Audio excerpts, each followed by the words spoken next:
Alors, Monsieur Leblond, bonjour. Nous sommes ici dans la cellule de coordination hivernale. Un point tout simplement sur la situation de notre département. Eh bien, écoutez, pour l'instant, les choses se passent plutôt bien. L'épisode neigeux a débuté hier matin. Les équipes sont sorties dès 7 heures le matin. Une cinquantaine de personnes étaient sur la route. La totalité de nos effectifs en lame de déneigement a fonctionné.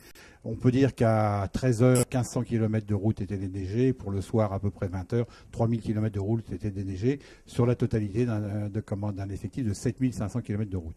Une partie du département reste encore sous un manteau neigeux. Tout à fait. Petit à petit, on traite bien entendu les itinéraires secondaires. Le principal pour nous, c'est qu'aucune commune ne soit enclavée véritablement.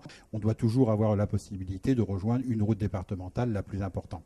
Alors beaucoup de parents se demandent, va-t-il y avoir des ramassages scolaires pour demain? Alors, demain, il n'y aura pas de ramassage scolaire mardi et vraisemblablement pas jeudi. Je crois que pour jeudi, on demandera une confirmation. Mais voilà. Alors, ces chutes de neige sont arrivées d'un seul coup. On a très bien répondu, mais sommes-nous prêts si dans la semaine ou les jours qui viennent, ça retombe de nouveau? Oui, alors effectivement, ça ne nous a pas véritablement surpris parce que l'épisode neigeux était attendu par la météo. Et c'est vrai que le Conseil général bénéficie maintenant d'une expérience quand même depuis 3 ans. Nous avons quand même beaucoup de chutes de neige. Donc ce qui permet effectivement aux équipes de répondre instantanément. Il y a des automatismes qui se créent et donc forcément tout le monde était sur le pied de guerre et au bon moment.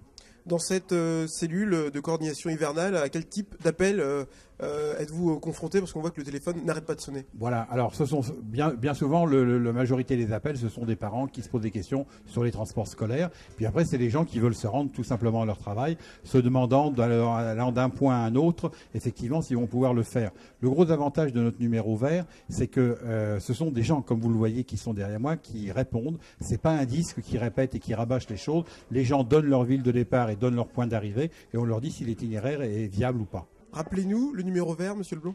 Alors, le numéro vert du département, 0800 584 586. Merci.